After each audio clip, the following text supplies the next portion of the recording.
everybody. Welcome back. This is the second of the videos here that we're going to be doing, breaking down some of the songs here on KSL. Today we're going to be doing Better Off Alone, as promised in the last one.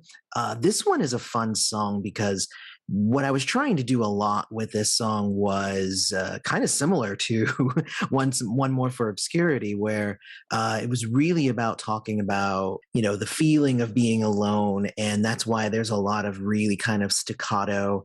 It's a pretty simplistic song just because of the way that, this is supposed to feel like one person is putting it together, even though there's a lot of instruments and it would obviously require an entire band to play it. But this one is definitely one of those really, really fun songs.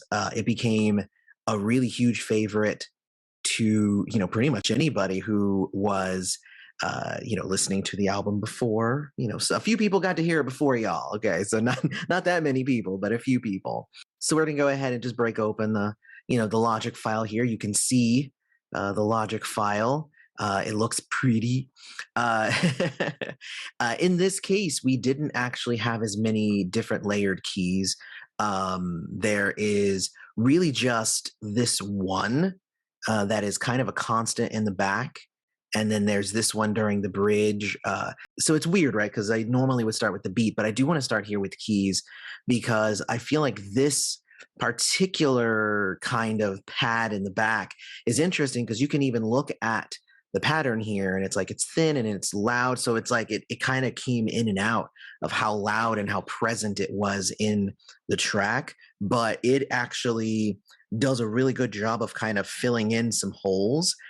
And when you're listening to the song, just every so often you'll hear just a kind of come through. If you want to hear what this sounds like.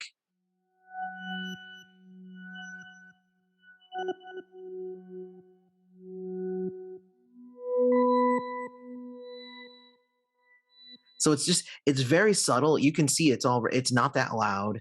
And it's there mostly just for kind of, again, more to add a little bit of atmosphere to it. I believe it's on, and even when they compliment part here. You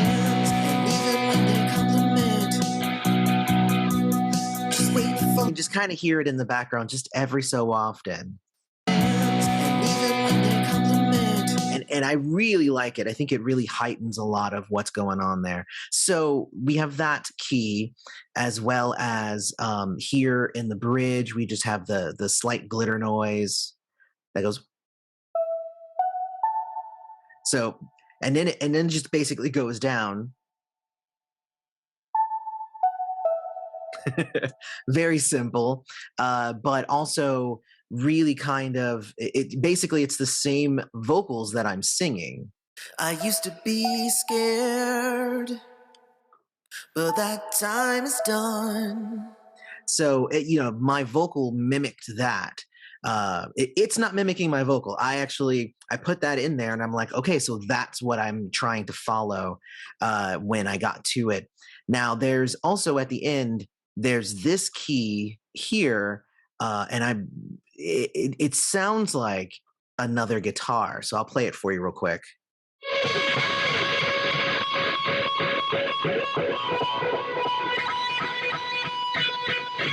So I really wanted the last chorus to be really big on Better Off Alone. Sometimes people will add like a high synth, or they'll add maybe claps or backing self vocals or something like that, maybe ad-libbing. I went with trying to add the synth, but the synth didn't sound right. So I ended up throwing it through an actual, like a guitar amp. So if you wanted to hear it without that.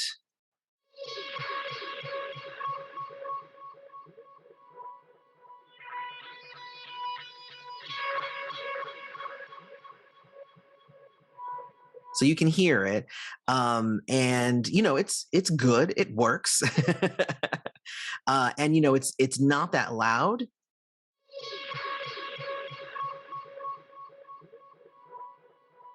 But it really does heighten the song itself. If you did, don't know if I'll even answer. I'm better off alone. So now, if we kind of go over here to the beat, I know the beat is kind of the thing that really stands out about this song, which was one of the reasons why I started the song off with the beat. So it starts off with the beat.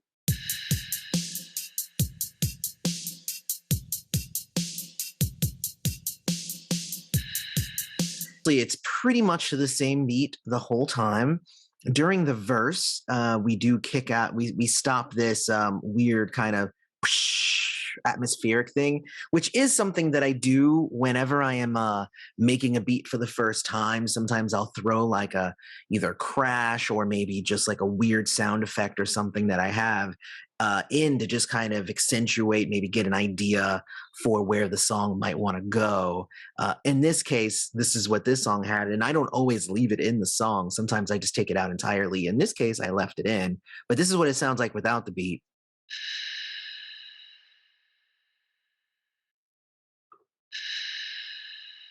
And it's not, it's not super prevalent when the rest of the music goes. You can hear it really good in the beginning, but when the rest of the beat, when the rest of the music comes in, it kind of gets out of the way. It comes back during the chorus, but also we end up getting some additional hats in the chorus. Some, I believe it's a ride.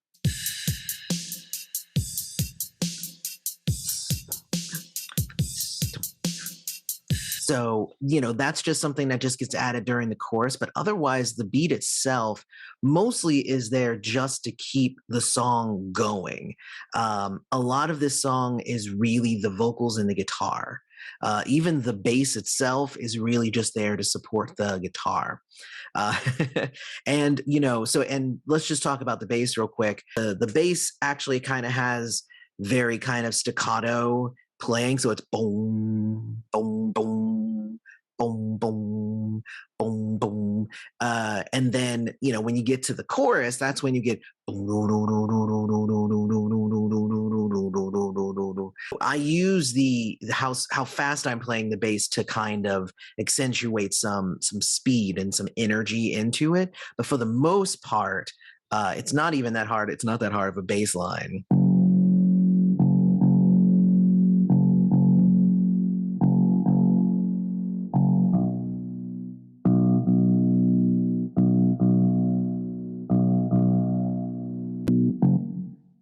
And if you're seeing that there's like a lot of cuts in here, it's mostly due to timing. It's mostly like I did a pretty good take, but I was like off by like milliseconds. So I just kind of cut it and to quantize it is the word. So there's that. And I mean, the bass, like I said, it just mostly stays the same, except during the bridge where it goes boom, boom, boom, boom, and it kind of plays off the keys that we talked about. Boom, boom, boom. So this goes boom, boom, boom, boom, boom, boom.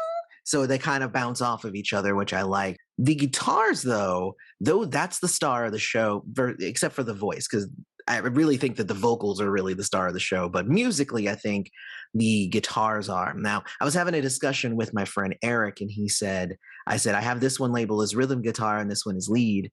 And he's like, well, your rhythm guitar is doing a lot of what a lead guitar would do, and your lead guitar is doing a lot of what the rhythm guitar would do. And but you'll see here in a second that they actually kind of jump back and forth between each other. So really, they're kind of like co-leads or co-rhythms because I really like the way that these guitars bounce off of each other. Let's go ahead and open them up a bit. Now you'll notice at the beginning, it's really just some picking. If I believe it's F sharp and then B for the picking. So it's 4 bars of F sharp and then 4 bars of B. So you have the. I'll mute my vocals for right now because that's not what we're talking about.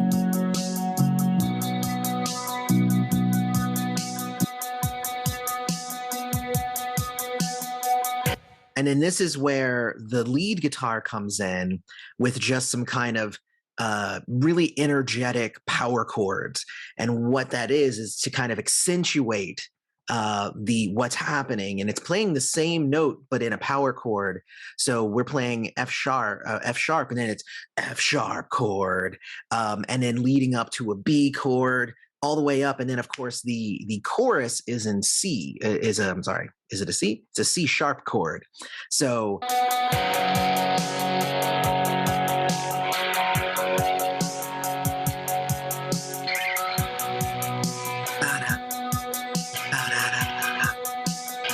which is starting to lend.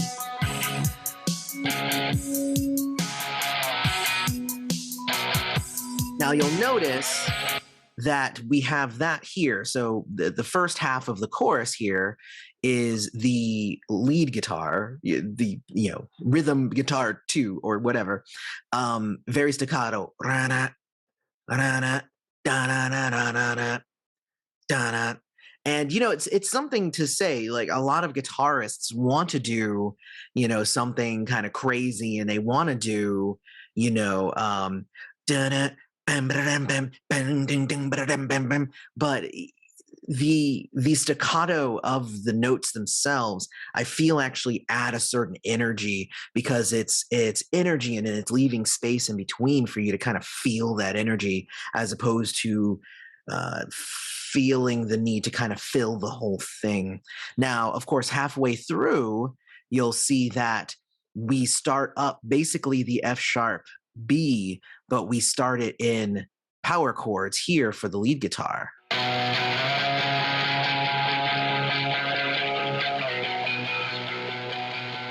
So it's the same thing as what was being played before, and actually the rhythm guitar picks up the da-da, da-da kind of rhythm as well.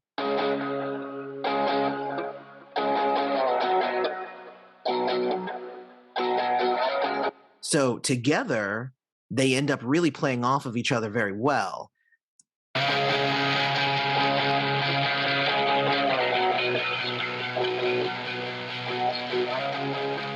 But that's part of the fun of these kind of things when you're like doing mixing and you're trying to get the right sounds and trying to get stuff to kind of work well together. You'll notice that the rhythm guitar over here is actually much lower volume than the lead guitar. And there's a reason for that, is because it was recorded very loudly. But also because it doesn't need to be the star. That's why I have the other one as the lead, because it's louder and it's more in your face.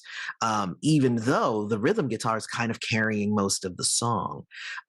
You'll see here during the bridge, there's actually kind of a variation on the just the single note picking, and it kind of, so it kind of goes to that.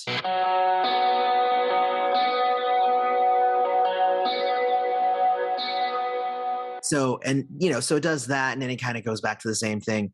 But I really like the back and forth of the two guitar parts. And of course, the thing about this is that the bass is there mostly to kind of help support the whole thing as well, and it's mostly there to support the lead guitar. So pretty much whenever the lead guitar is playing the ba-dum, ba-dum, that's when the bass is also playing that same thing.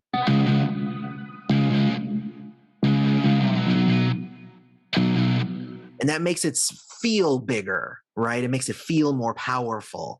And then even here, where the lead guitar goes to the strumming, the power chord strumming, so does the bass. The bass picks up that energy too.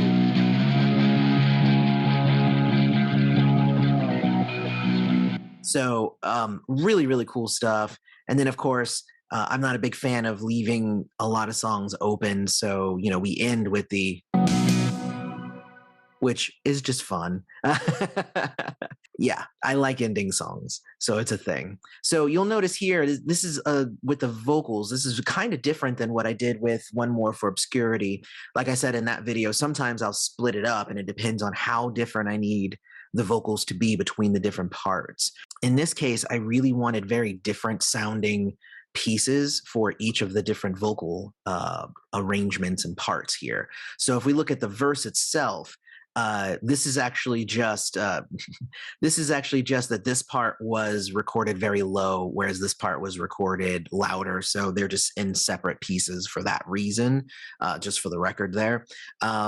But you'll notice here, it's a little vocal thing that I do here and there. Just again, there's a term called ear candy that you want Like you want the listener to hear little things that maybe they won't catch it the first time, but then like the fifth time they'll be like, "Ooh, that's really cool." So in this case, there's a part where I say berating and shouting their demands, and this is actually, if you listen, this is me saying shouting really kind of like in a weird kind of background, kind of kind of and shouting their demand. And it's just a very subtle kind of accent.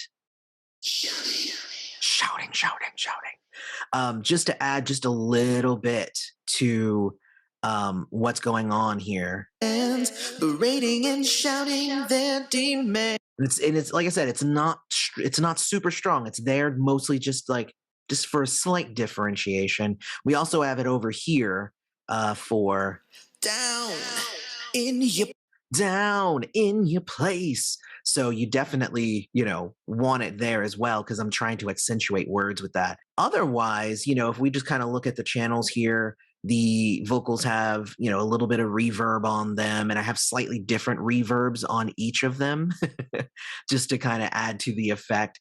And then I believe this one just has a little bit of like staticky and a little bit of EQ on it. If we go over to the chorus vocals, they are a little bit different. They have a vocal synth on it as well, which adds a little bit to the effect. I believe it's kind of like a harmony also effect on it as well. So if you listen to that, you're better off alone. You're better off alone. So I didn't, obviously the two are very different. Just wait for a backhand. You're better off alone. So they sound very, very different from each other, and that's something that I wanted because I feel like the energy is shifting when you go into the chorus. So I wanted something bigger, a little bit more electronic, a little bit kind of synthesized feeling, which I think I succeeded at. One of the things about the chorus, this is something that I caught obviously when I was doing my editing and doing my takes and whatnot. But the first time I say, you don't need people calling on your phone. When I say people calling on your phone, the first take here is people, people. Where my voice breaks a little bit because if you just listen here, you don't need people calling up your phone. And technically that's wrong. I liked it though. It was like it felt authentic. It felt the energy was there. And you see here it's take 2.2. If you listen to some of these other ones, I obviously do it better. You don't need people calling up your phone. And then there's the obviously the last one. I do the chorus 3 times. Don't need people calling up your phone. And it's like, yeah, I could like re-record that first one, but again, I really like the energy.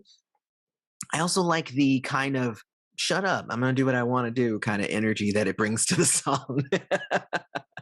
Like I'm better off alone. I don't need you to tell me whether that sounds good or not. I think it sounds great. uh, this song actually had a lot of kind of like, in my opinion, like kind of attitude in it.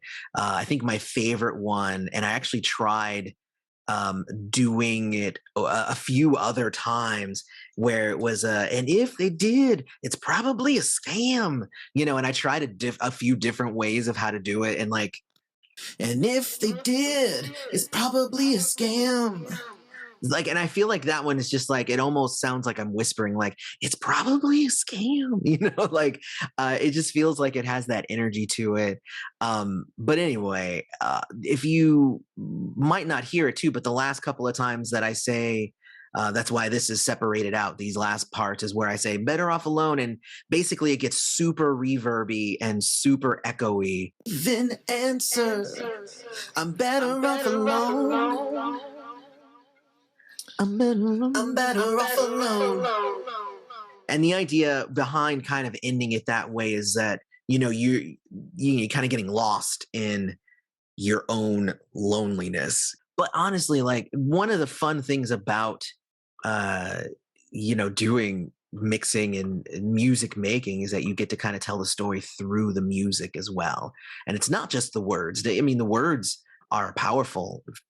Definitely pay attention to the words, but also the music itself should be taking you on a journey. And if it's not, then it's not doing its job. I guess the last part that we didn't go over was the bridge. And with the bridge, I took a lot of the effects off. And I think I added on just a little bit of extra echo and some more reverb, but then it just becomes, I used to be scared. So it kind of becomes that. And one thing too is when you're listening to the song, and this is something that maybe somebody who's a like more of a master of mixing could have handled. It says, I used to be scared.